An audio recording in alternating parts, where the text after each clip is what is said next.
What's going on, guys? Anthony Ashnault here. Tough time period in our world right now. A lot of us are locked up, so I'm going to go through a lot of wrestling-related drills that we could do from home without a partner, whether it's in our living room, whether it's in our basement, bedroom, front yard, backyard, driveway. A lot of nice days we're starting to get out, so it's easy to get outside. And one of the things we could really work on during this time period is our stance and motion and our positioning. So a lot of times on a nice day right now, I go get a run by myself, and I'll get a lot of stance and motion work, push-ups, sit-ups, and that's my workout. You gotta use what you can use right now, and one of the things you could use is yourself. So when I'm working on my stance and motion, one of the first drills I'll do is I'm working on circling towards my back leg just in a circle. These circles on the mat are perfect indicators of just circling right around those circles.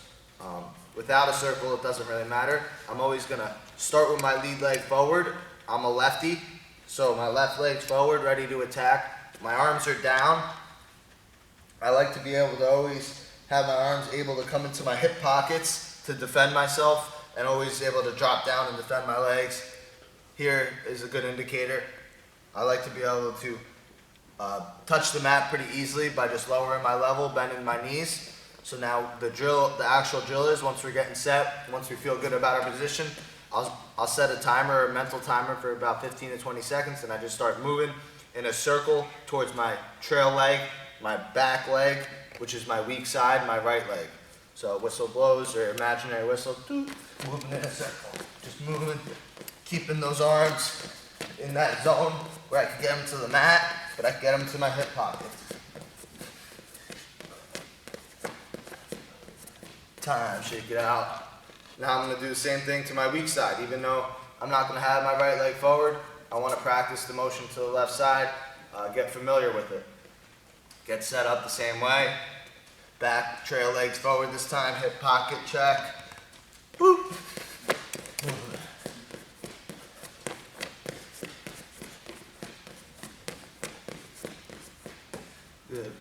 Good.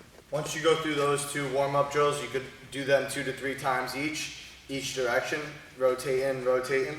And I always like to imagine a whistle, like a referee is blowing a whistle to start the match, because what's better mental practice than having that mental rep of stepping on the line, ref blows whistle, poop, gotta move my feet right when he blows the whistle. So take yourself through that cadence where the ref's almost, you're imagining the ref bring you to the center of the mat, you're shaking hands with your opponent. Right when you imagine the ref blow the whistle, that's when you start your motion. Second drill from here, now I'm gonna start adding my down block. So I'm gonna start that circle, the first one we did, towards my trail leg. For me, my strong side, my lead leg, the side I shoot with, that's forward. I'm gonna circle to the opposite side on that imaginary whistle in my head. Boop. Now I'm gonna start working on my down block. So it's important that our hands are lined up with our hip pockets correctly for this. When I go for my down block, just want to hands to the mat, head goes down, leg goes back, keep circling in that same direction. Top of the head goes down to block his shot. Boom, lowering my level as fast as I can. Time, shake it out. After that, you want to do the same thing to your weak side. So for me, that's my right leg forward, my left leg's back, and I'm going to circle to my left side, making sure everything's in place, and I'm working on that down block again to my off side. Whistle blows, circling, down block, head goes down, leg goes back. I want almost the top of my head stopping that shot, leg goes back, right into my circle. Oh. Time. Moving on with those drills, I'm going to now incorporate every down block. I'm going to switch my circle. So that means I have to switch my lead leg every time I down block. I'm going to start with my strong side. So if you're a lefty, again, we're going to start with our left leg forward. If you're a righty, you're going to start right leg forward, circling to the trail leg side, your off side. So in my head, I'm getting set, stepping on that line, looking right at my opponent's hips, ready for that whistle to blow, boom, moving. In my head, I'm picturing I'm trying to take a little half shot or a big shot. When I feel it, I'm going down block, the same exact down block, but this time, as I come up, my motion's gonna switch directions. Circle, Right leg's now forward. Same position though. Hit that down block, left. Down.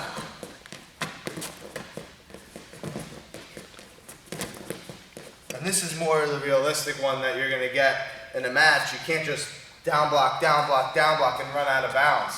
You gotta hold your ground, you gotta stay center, get your butt to the center of the mat. After that, we're gonna go back to working just a straight down block to your strong side, followed up by a high level attack.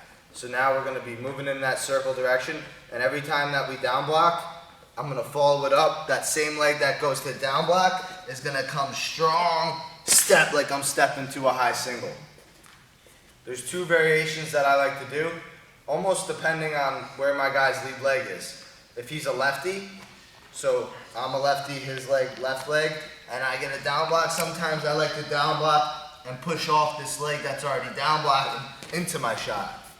Other times I'm wrestling a righty, I want to down block and step that same leg back into it. So those are two different variations of how I like to high level attack off my down block. When I'm drilling, when I'm starting a shadow drill, I'll incorporate both. Trying to mix it up, trying to make it really smooth between one rep to the other, like I'm not thinking too much about which one I'm going to hit. Almost reaction like you would do in a live match. So whistle blows, I'm back to that circle, boom, moving, down block, high level attack, down block, high level attack. Every time I take a high level, I don't stand straight up, look around, check the neighborhood out if I'm outside. Ooh, beautiful day. Neighbor's kind of cute. I want to just go right back to my circle. Boom, step, step, step. And drills like this, the longer you could do that consistent motion, if you watch David Taylor do shadow wrestling or some of the elite guys in our country, they're moving the whole time, 30 seconds, 45 seconds, a minute. This is what's building their shape, their cardio for wrestling. One more little drill from my stance and motion by myself I like to do is doing a knee sprawl to a double leg. And a lot of times I finish my warm-ups, even when I'm doing a regular wrestling practice with this, with my stance and motion. So what it looks like is we're just moving a little more freely. It doesn't have to be in a circle. It could be back and forth, forward, back. But in your head, you have an imaginary person either shooting on you, taking a fake shot, or you just have like an imaginary coach blowing a whistle or hitting a clap or saying hit it every so often. And you don't want to make it every 5 seconds. You kind of want to switch it up. Sometimes every 2 seconds, sometimes one rep, wait 5 seconds, one rep, wait 7 seconds, then hit another after your stance of motion.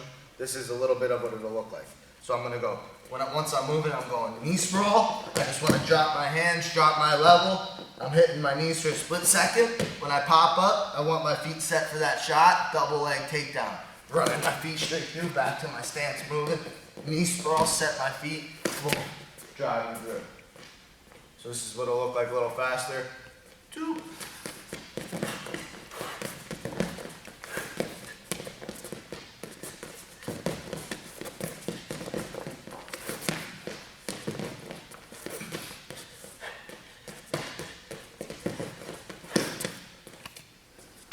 Back here with the snapshot, a great device to help you develop your wrestling skills, especially when you don't have a partner available. This is a great tool that I like to use to develop my endurance on my wrestling in general. Taking shots when I'm tired at the end of practice, and sometimes what I really like to do at the end of practice is just have a partner, have no weight on it, have a partner start on one side of the room. One guy goes the whole way, just shooting a double leg. Shooting a double and driving it all the way across, maybe taking 1, 2 to 3 knee drops, and then taking another double leg until they get to the end of the room. Then once you get to the other end of the room, do the same thing with your partner standing. Now you switch, the other guy goes on the back. You want to take your double. You can start. The best thing about this too is you got this little head. You can think about it as an arm, as a pop. You can think about pulling down the head as he pops up. That's where your shot comes. 1, 2, back up, moving, taking them out, visualizing. So that's probably the best thing I like using this for. Those reps, those endurance reps, that cardio. The second best thing I love using this for is developing new shots that I'm working on.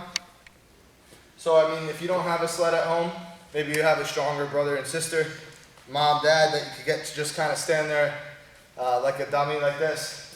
and you can work your shots. The one that I really like working on right now is a knee pull single.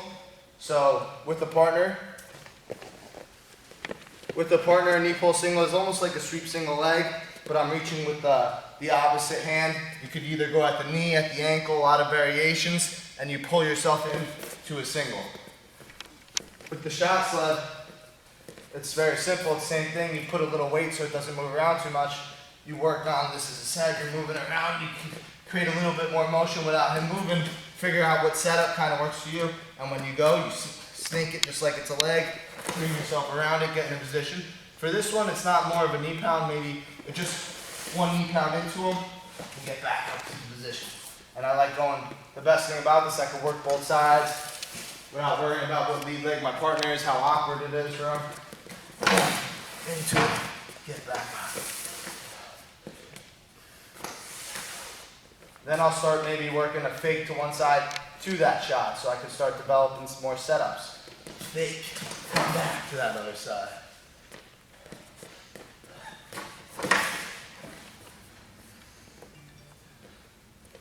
Another shot that I was practicing a lot, this tool is really great for when you're recovering from injuries.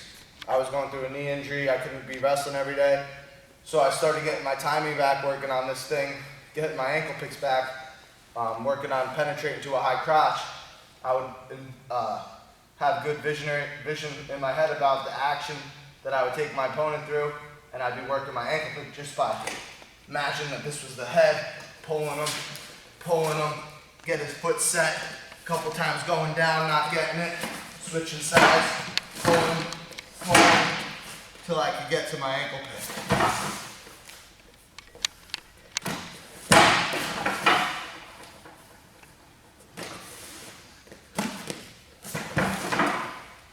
So this tool has a lot of different purposes, and you can definitely utilize it during this kind of time if you are available to one, or if you could have one at your house. This is a great tool for wrestling.